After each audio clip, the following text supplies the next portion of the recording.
महाशिवरात्रि में भक्तों भगवान भोलेनाथ जी के विवाह को पढ़ना पड़ता है। शिव महापुराण की कथाओं में निकलता है। चतुर्थ कुमार खंड पहला अध्याय शिव विवाह।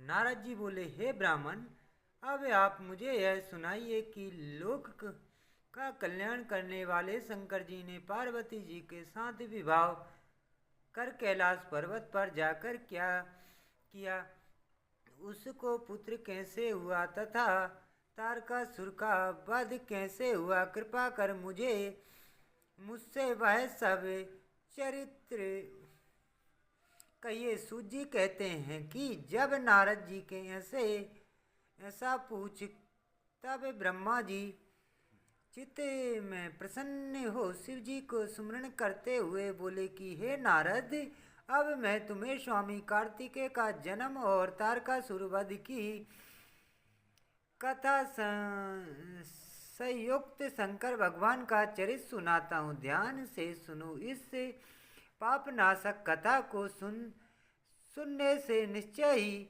मनुष्य सब पापों से मुक्त हो जाता है। तब पार्वती जी के साथ विवाह कर शिव जी कैलाश पर आए तो वहाँ उनकी अत्यंत शोभा हुई और उन्होंने देवताओं का कार्य पूर्ण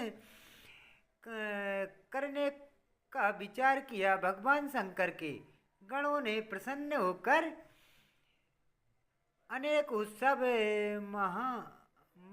मनाए और देवता प्रसन्न होकर अपने लोकों को चले गए। पश्चात महादेव शंकर कल्याण स्वरूप श्री पार्वती जी को देखकर एक अत्यंत मनोहर दिव्य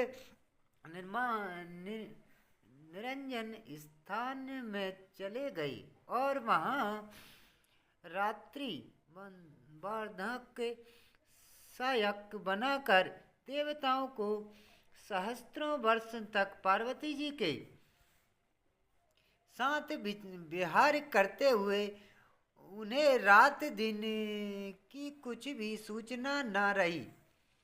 लोक धर्म और प्रताप के भगवान शंकर ने एक क्षण में ही समान ही उससे बहुत समय व्यापित कर लिया। यह देख समस्त इंद्रदिक देवता ने सुमेरु पर्वत पर एक गोपनी की और यह विचार किया